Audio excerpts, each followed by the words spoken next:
Hey everyone, आज मैं आपण सहित शेयर करी मटन झोलर रेसिपी। एटा ओडिशा स्टाइल मटन झोलर रेसिपी केमिति कम मसला कम तेल रे आमे टेस्टी टेस्टी मटन झोल बनई पारिबे आ पतला झोल बनइबे जोटा कि टेस्टी मध्ये लागुथबो।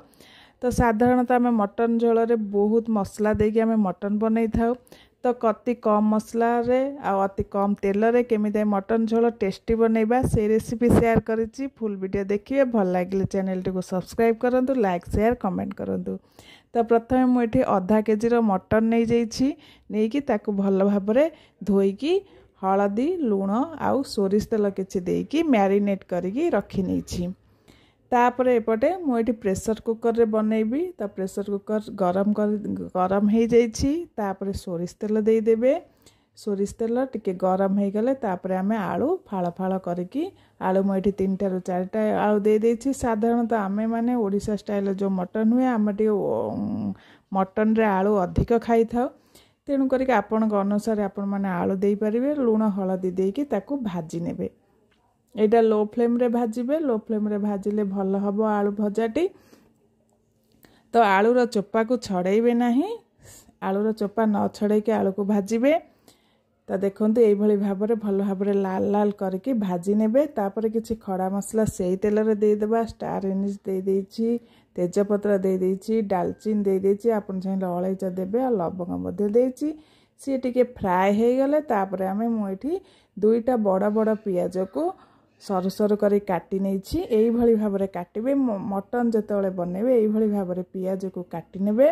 काटिकी ताको फ्राई करिया पई छाडी देबे।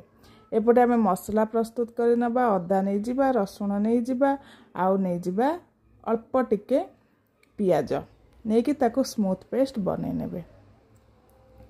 तापरे आमे पियाज रे देई दबा हळदी लूण आउ लंका गुंड। आपन जदि अधिक लंका गुंड खांती ताहले अधिक देई परिबे। देखंतु पियाज को एई भली भाबरे फ्राई करि नेबे। प्रथमे फ्राई हे गले आमे मसला दे देबा। अदा रसुण रो पेस्ट को दे देबा। दे किछि पानी मध्य जार को धोई देकी किछि पानी मध्य सेथिरे दे देबा। से देकी आमे मसला को कसिबा। बारंबार मसला टी भल भाबरे कसी हेले हमर मटन झोलटी टेस्टी हबो। देखंतु एई भली भाबरे लो फ्लेम रे भाजी कसी नेबे। मसला कसी हे साइला परे हमर एठी मसला टी पूरा कसी हे जाइछि। तापर आमे मटन टी को दे देबा।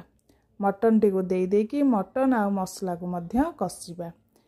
मटन टी भल भाबरे कसी हे गले हमर मटन रो झोलटी मध्य टेस्ट बहुत भल लागि थाए। तेणु करिकी मटन टी को भल भाबरे कसीबे।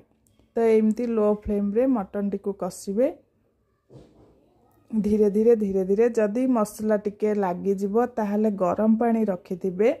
टिके टिके गरम पानी दउथिबे। ठंडा पानी जमे पे देबेनी। गरम पानी टिके टिके दउथिबे आउ मसला टिकु कसुथिबे।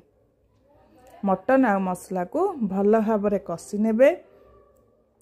एमती घोड़े की लो फ्लेम रे धीरे धीरे कसिबे। आ मसला जदि टिके लागी जिवो ताहले ए भली भाबरे धीरे गरम पानी देकी मसला आउ मटन को कसी नेबे।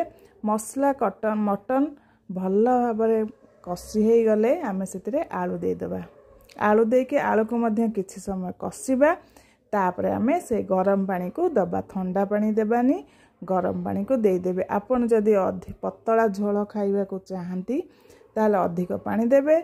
जदि माने बेसी पतला झोल भल पांतिनी ताले कम पानी देकी प्रेशर लगे देबे। सेथिरे आमे किछि दालचीनी रो पाउडर मध्य पके देइछु। एठी 3 ରୁ 4टा सीटी दे देबे। 3 ରୁ 4टा सीटी रे हमर पूरा मटन टी पूरा रेडी हे जाइछि। देखंतु एई भली भाबरे मटन हमर पूरा रेडी हे जाइछि। झोल मध्य हम पतला रखिछु। मो स्पेशली पतला झोलटी बहुत भल पाए खाइबा को मटन रो।